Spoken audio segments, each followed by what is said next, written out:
Hi, my name is Penny Cherie, and I am going to tell you about my story of losing my twins on March 24th, 2019.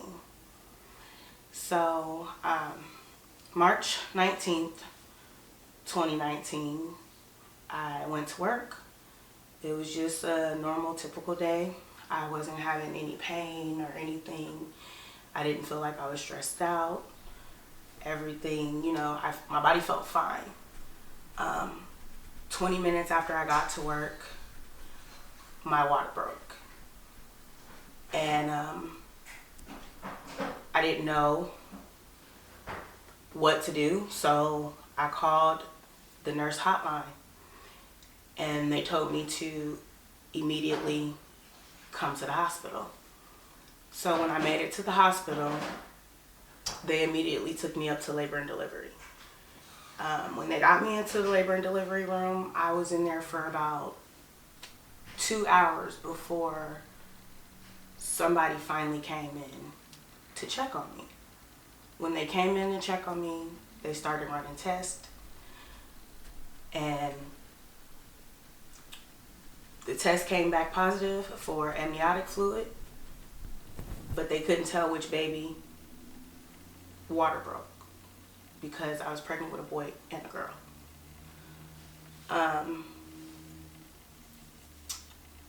They didn't have an ultrasound tech on site to tell me exactly what was going on with my babies.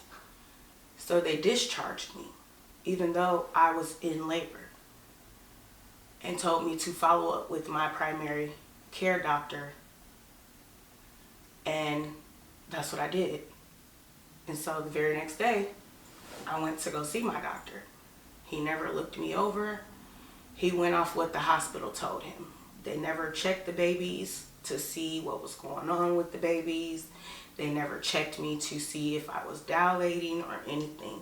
He just basically gave me a cut and dry of, your water is broke, and because you're only 19 and a half weeks, we can't save the baby's lives. So I accepted that. Then the very next day after that, he had me come back in for an ultrasound. When the ultrasound tech looked at the babies, she said both babies were fine. Even though I was leaking amniotic fluid, it was a slow leak, and the bag was going to seal back up. So for 5 days, I sat at home waiting for my baby's water bag to seal back up. In between that time, I ended up catching a bad infection. On that Sunday, which was March the 24th, at 6 a.m., I had contractions. They were 3 minutes apart.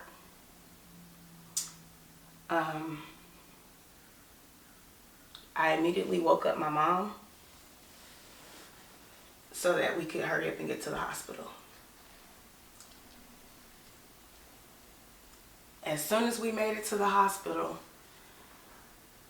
and we got inside that ER room, ER triage and labor and delivery argued with each other while I sat in the wheelchair contracting on where they were going to send me. They debated on sending me to labor and delivery because I had just hit 20 weeks. ER triage didn't want me to come there because they said I was over the weeks that they allow for anyone to be in the ER, that I needed to go to labor and delivery. When it was all said and done, about 5 minutes later, I ended up inside of a room in ER triage.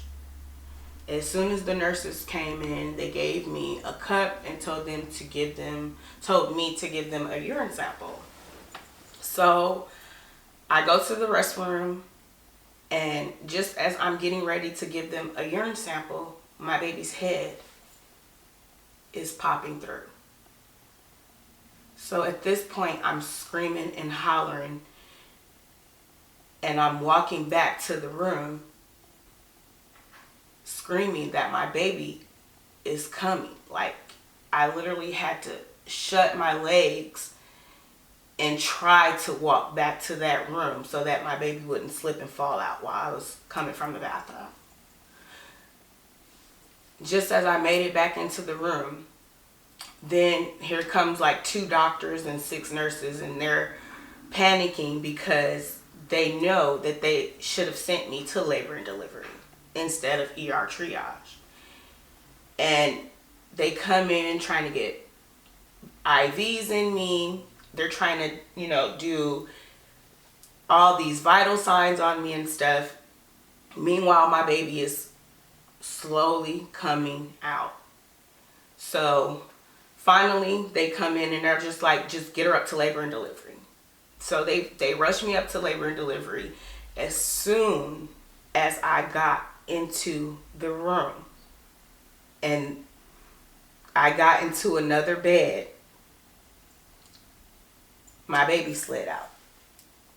I didn't have to push.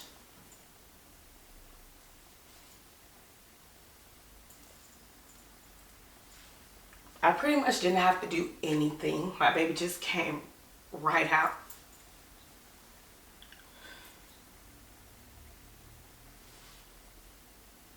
And he only took one breath. He took one breath, and that was it.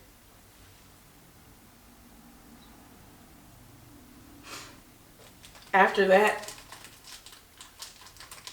my doctor finally decides to get to the hospital.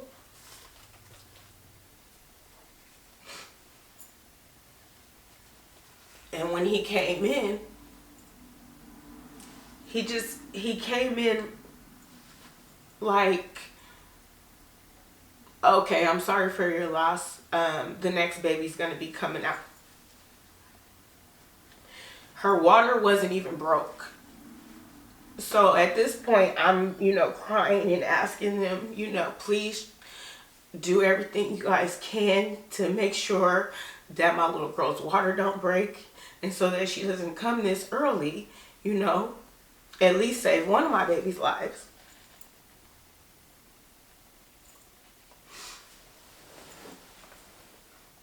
And he basically told me that because they're twins, even though they weren't in the same sack,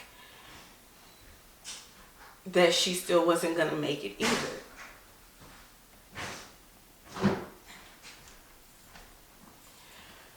So at this point, I'm just holding my little boy and just loving him and giving him all the kisses that I can. And 2 hours later, I got my first contraction with my little girl. All I had was 4 contractions with her. They were 5 minutes apart. On the 4th contraction, it was like extremely big. It was long, and her water broke at the same time, and she slid out. There was not one nurse, not one doctor. There was nobody in my room but me and my mom and my best friend. There wasn't even no nurses outside of my door. When they already know that this other baby is going to be coming soon, why weren't there anyone at least outside of my door? So when my little girl finally came out, it was like she just jumped out of me. I did no pushing with her. I had no pain meds. I did all this natural, basically.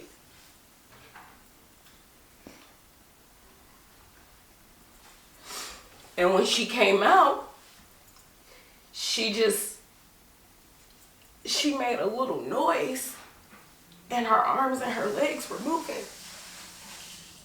And then just one nurse, an old nurse, she just comes like dragging in the room, like she had not one care or concern in the world that my baby is just laying on this bed and she's still moving. And I'm screaming and I'm asking them to just incubate her, get something in her. Like, I'm praying and I'm just steady asking.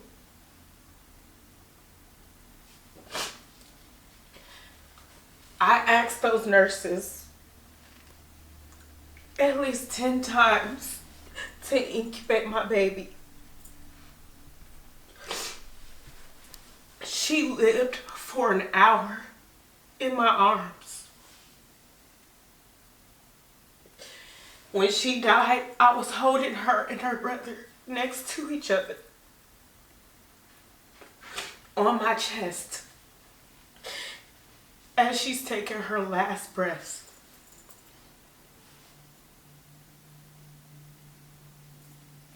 And I'm lost at this point because I don't know what to do.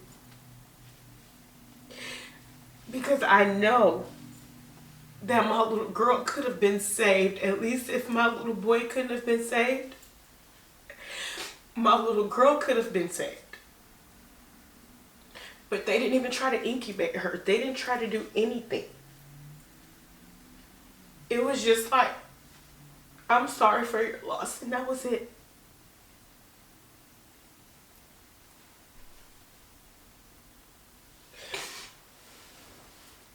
So, 3 hours after I had my babies, I could not stop bleeding. I was bleeding really, really bad. And I was in a lot of excruciating pain. And they couldn't figure out what was going on. So finally, they sent me for a different ultrasound. And after they send me for this ultrasound detects that my little girl's placenta bag was basically still in me. It never came out when she came out. And they never checked. They never checked to see if her bag had came out. Not until the ultrasound. So after I come back from the ultrasound and they tell me that they have to do an emergency D&C, and basically that's something that they do to clean your body out after you had a baby. And that I basically had to give my babies to the funeral home now. So I wasn't able to hold my babies anymore. They sent them straight to the funeral home. And before I had my D&C, that was the last time I got to hold my babies. They never told me once I sent them to the funeral home I wasn't going to be able to hold them anymore. They never told me I wasn't going to be able to touch them anymore.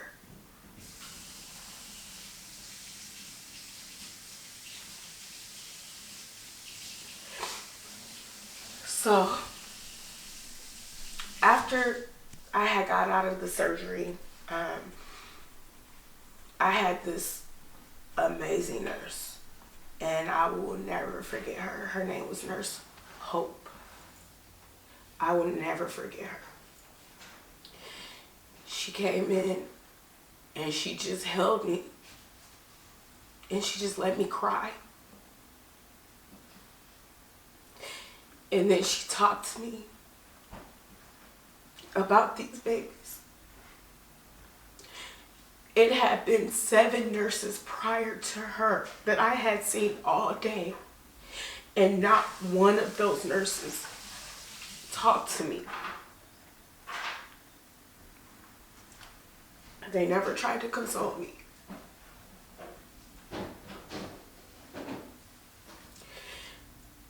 That was like the worst experience I've had in my life.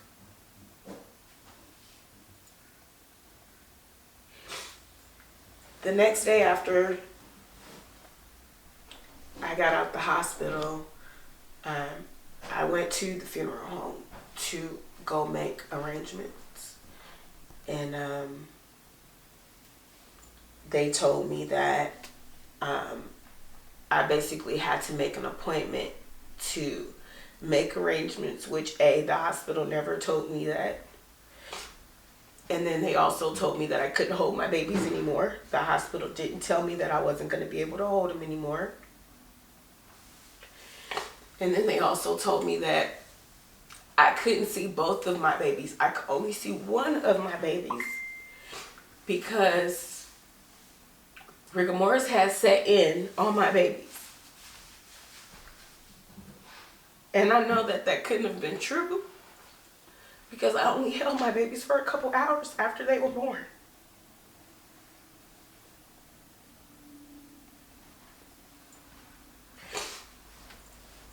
So after I finally accept the fact that I can only see my little girl and I can't see my little boy, the funeral director takes me in this room where they got this little baby in this yellow bassinet.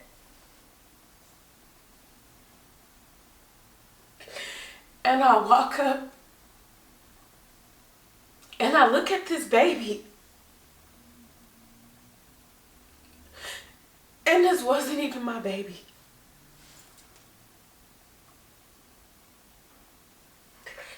This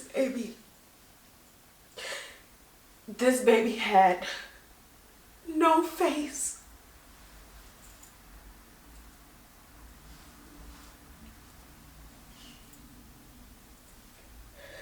This baby had no face.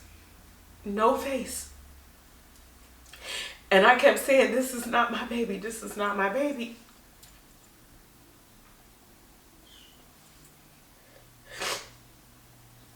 So my mom grabbed my phone.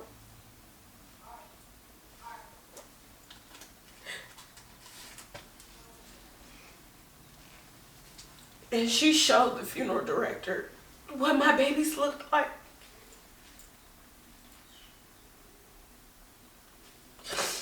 And she went and got the right babies. As if I'm not traumatized enough. You guys bring me the wrong babies. I didn't know what to do. I was like, my mind, my heart, my soul, my spirit, everything had completely left my body after this. How could you bring somebody else's babies? I will never understand that. There was 12 babies at this funeral home. I don't know if they all came from the same hospital, but there was 12 babies and there was 3 sets of boy-girl twins that were African American. And they just went and picked out some babies because my babies had no names on them. When the hospital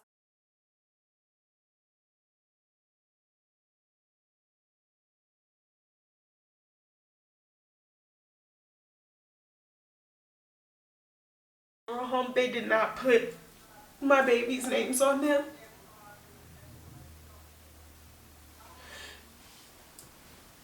So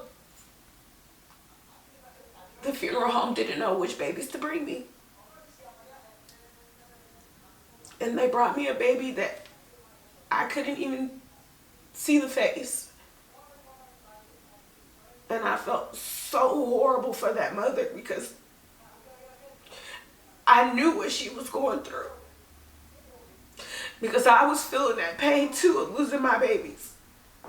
But I just prayed to God that they didn't bring her the wrong babies when she went to see her babies. I wouldn't wish this pain on anybody. Nothing that I feel or that I'm going through. I feel like the hospital treated me the way that they treated me because at the time I had state insurance. And yes, every hospital has that law on their wall that they will not refuse service to anybody if they don't have insurance. That's right, they will not refuse service to you. But they won't properly care for you.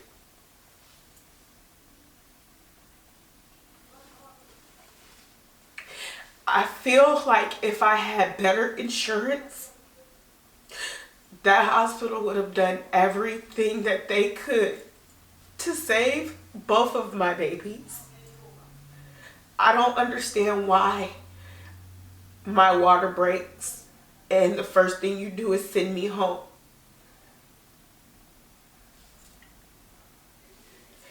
They didn't try to save either one of my babies because I had state insurance. Because I'm an African American woman with state insurance.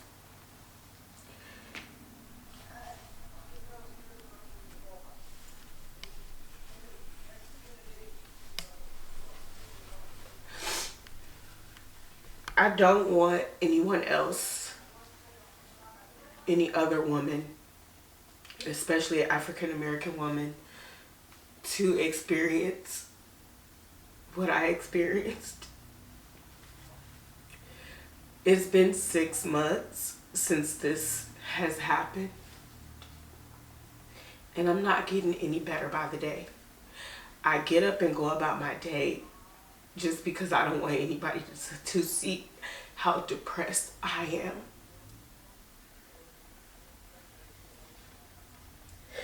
I feel like I could have been treated differently. I felt like I should have been treated differently.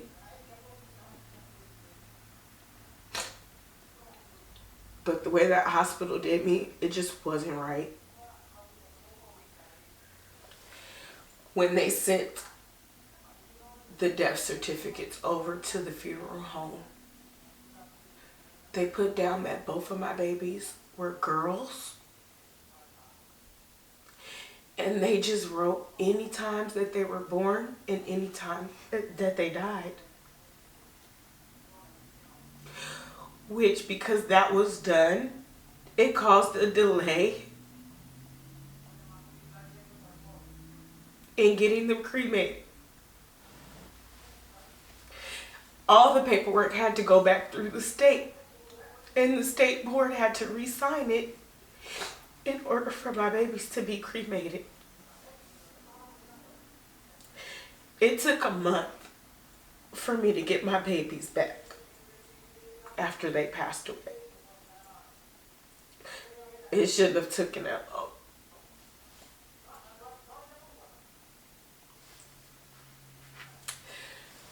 A week after I had the babies, I guess after all of my adrenaline had settled in, and I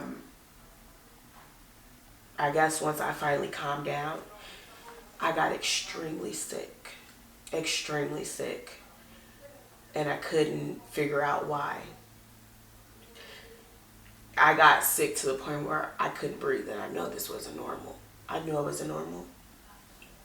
And my mom immediately got me to the hospital. This is a different hospital. I refused to go back to the same hospital again. And so the waiting room was extremely full. And once I walked up and I explained and I said, I just had babies a week ago and I'm feeling all of these symptoms, they immediately got me in the back. And then they start hooking me up to all these machines. And the one machine they hooked me up to was the heart monitor machine.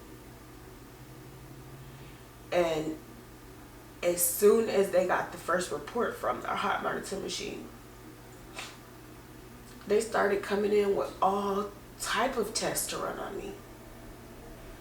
They sent me for ultrasounds on my chest. They sent me for ultrasounds on my stomach. And I was at the hospital for 12 hours before they finally was able to pinpoint exactly what was wrong with me. When they finally got done running all of their tests, that doctor came back in and said, I'm glad you got to the hospital when you did because you could have died. And I asked him, what did he mean and why was he saying that? because I just felt like I just had like a little cold or something.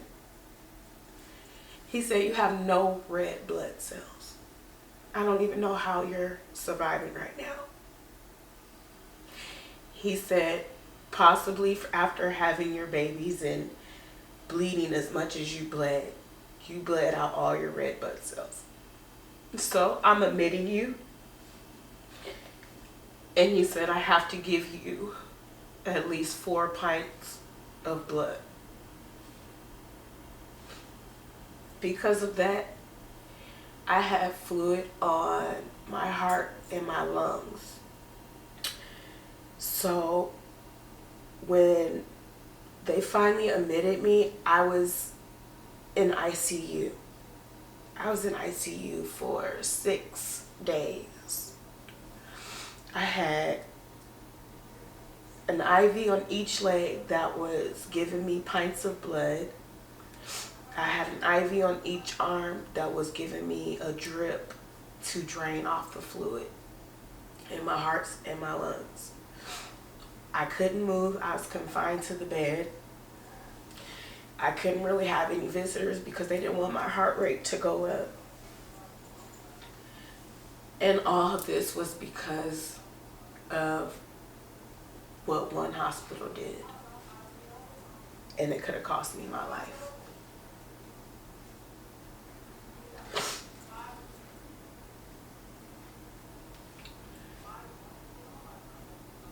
I don't wish this pain on nobody. I get up every day. I act like I'm okay, but I'm not. It's every other day I'm crying about these babies. I have PTSD really bad. I can't say that I've went one full night without having a nightmare of being in labor. Every little baby I see, I'm like, that should have been me.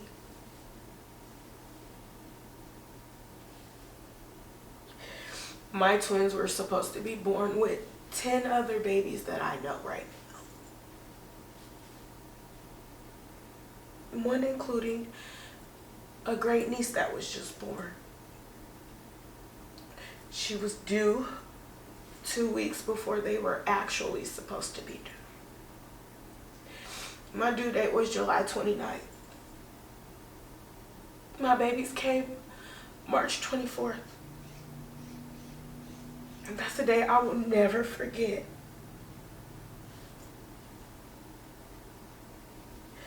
Somehow our healthcare system needs to get a little bit better because no mother should ever have to experience this pain at all.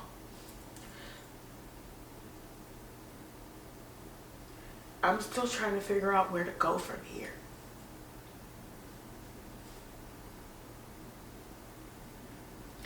I've been thrown some amazing opportunities lately, and I've taken every single one. But I'm so broken that I don't know how to be excited. I've done therapy a couple times, and I don't feel like therapy is helping me because these people don't know what I've been through.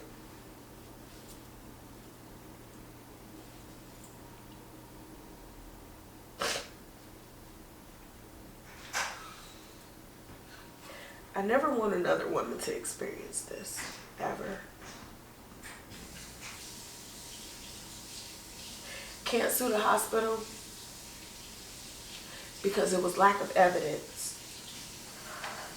My doctor never wrote down anything at each appointment that I've had. Only thing he wrote down was my blood pressure.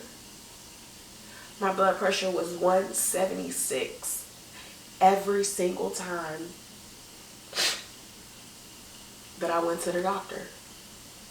A couple times I've taken people with me on every appointment, and they've asked the doctors, like, why is her blood pressure so high? Like, why is her blood pressure so high? And they're like, oh, well, she's pregnant with twins, so it's going to be a little bit overworked. So we just took that and we accepted that. But then come to find out, I actually developed preeclampsia.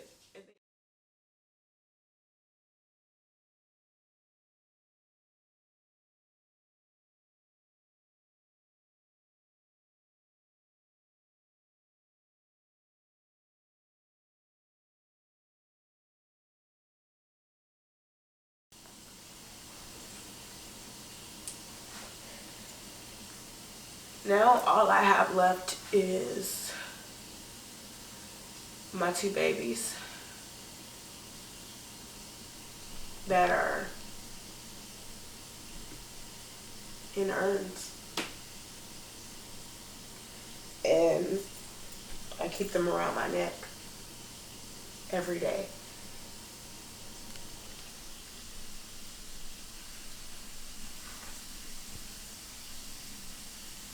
My fear, my anxiety is everywhere. I'm so jumpy. I'm very timid with people. I'm very short with people. I put on the facade a lot just so nobody can actually know how bad I'm hurting inside. It's not a good space to be in. It's not a good space for anybody to be in. But hopefully me telling my story will bring awareness to other women who have experienced this or is pregnant right now and has state insurance. Don't let these hospitals tell you that there's nothing that they can do for your babies. Because literally 3 weeks after my babies were born, there was another baby that was the same size as my daughter Parker. And she lived. Parker was 8 ounces, 8.4 ounces, and Peyton was 9 ounces. They weren't even pounds yet. But they were big enough to be saved. At least I think they were. I feel like they were.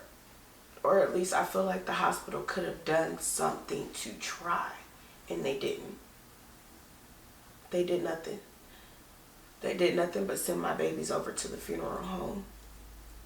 Unlabeled. With the wrong death certificates. For Parker, because she did live an hour, I got a birth certificate, a death certificate, and a social security card for her. I have a paper trail for her. For Peyton, because he only took 1 breath, I have nothing. I just have him. So I have him on no records or anything. I have no records for him. That hurts. I think that law needs to be changed. If there's 2 babies, give both of the babies a birth certificate, a death certificate, and a social security card. I have a paper trail for her, but not for him.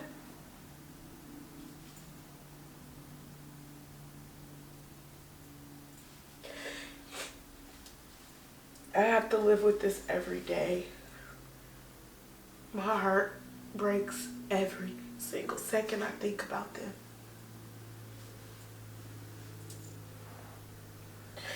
But I pray that my video will bring awareness to another woman.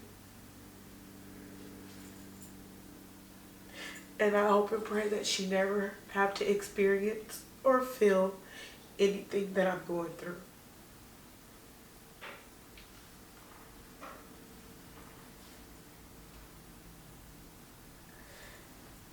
So, with that being said, please like my video, share it. You know, maybe this video might help somebody else. You know, I really want this video to help a lot of people because I don't want nobody to feel this. It hurts. It definitely hurts. I'm doing this video this month because October is stillborn and miscarriage month. So I felt like the perfect way to honor my babies would be me doing this video and sharing my tragedy with the world and bringing awareness to this situation with our health care so that another woman don't have to feel this way.